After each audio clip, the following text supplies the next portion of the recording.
What's going on, guys? I hope you're well, and thank you for tuning into the channel. And again, for the Supercoach EPL Game Week 12 preview post-international break.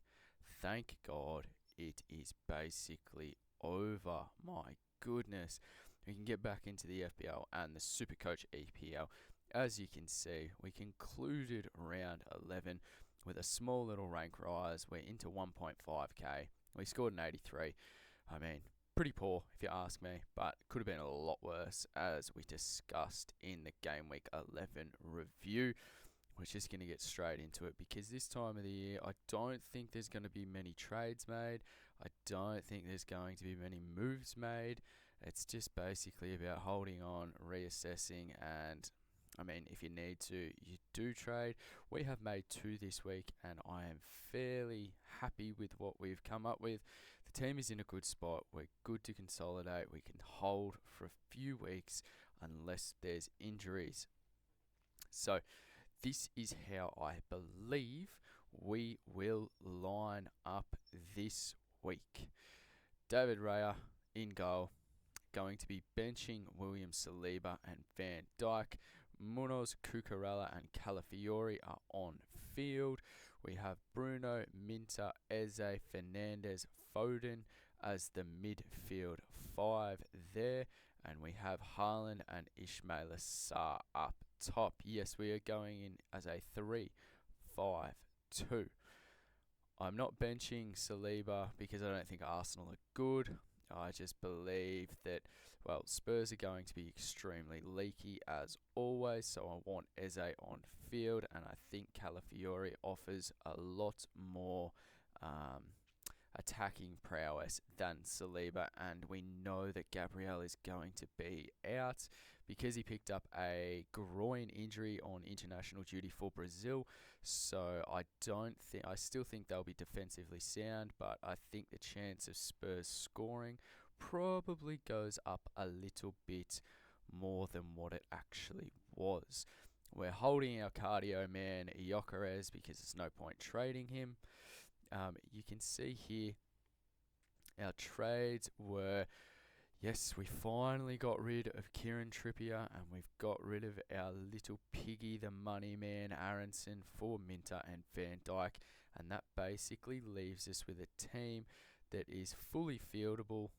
I don't believe there's no glaring issues right now. If I could have it, I mean, my way, or the way that I actually wanted it, it would have been a Gakpo in. But in saying that, he seems to be competing with Wirtz for an on-field spot in that starting 11, and I don't necessarily want to bring that, I guess, doubt and ambiguity to myself when I'm selecting a player. I know Minter's nailed. He's a fantastic Supercoach option. Brighton have a decent run. Van Dijk, I mean, doubt you'll ever see him cheaper than this ever again. And Liverpool's decent run starts this week. So, well, it's starting, I should say. So that's how I'm lining up. The VC and C, I mean, I'd be pretty tempted to VC Enzo. Should change this right now, but it will be Haaland C. Could even, actually, no, I think it might even be a Haaland VC into Bruno C, to be fair. Because then we can captain our Loop, the Villa keeper. And does that work? 101. Yep. Oh, God. Yeah, perfect. Perfect. How good's that? Works well. Haaland VC. I mean, he just took Norway to their first World Cup in however long, with, I think it was a 4-1 win or 3-1 win over Italy. That man cannot stop scoring. It's just absolutely ridiculous what he does for club and country.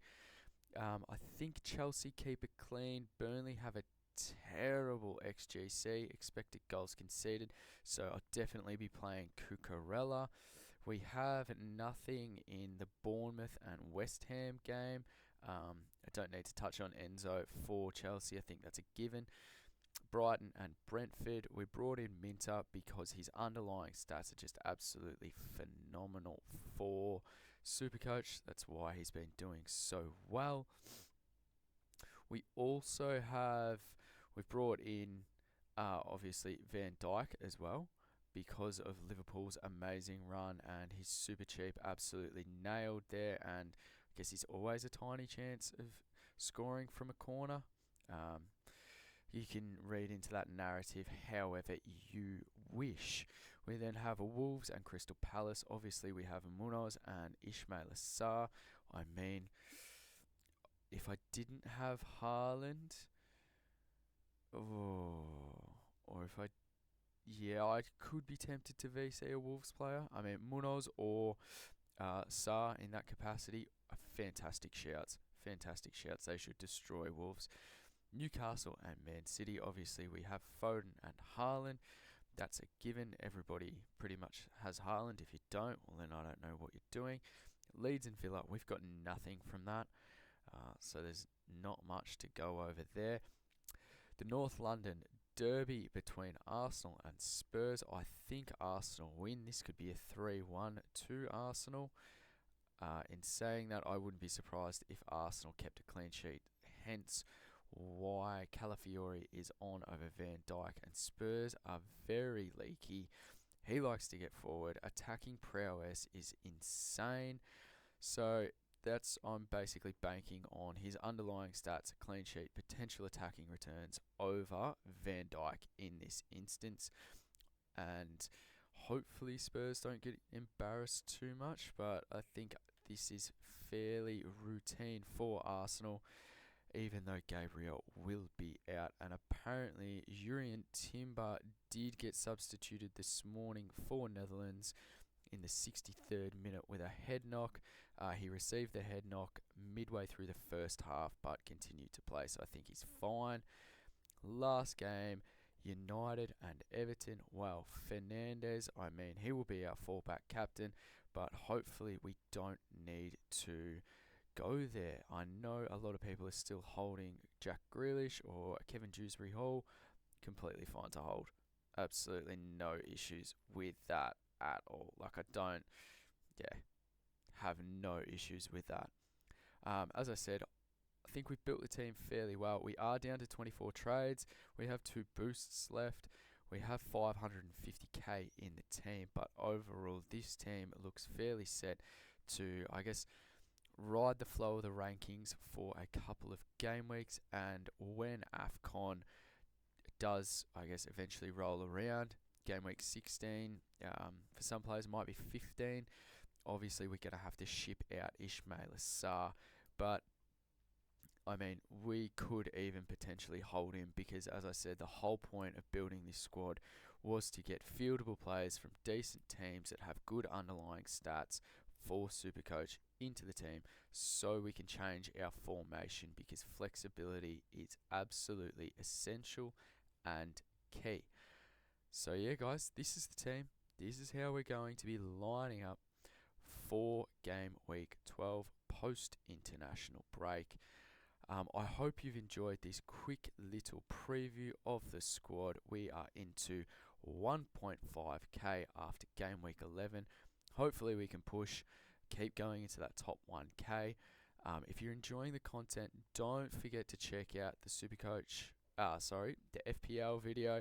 We'll have our UCL fantasy video up, game day squad with the BBL, and also the EPL previews as well, pack openings for that. There's a lot of content coming out on the channel, and you won't believe it, but Joshy and I are preparing to do some BBL content, Supercoach wise as well. He sent me a message last night, and we've got some things in the works, so that'll be going out on both channels, Swordplay channel and Scobie channel.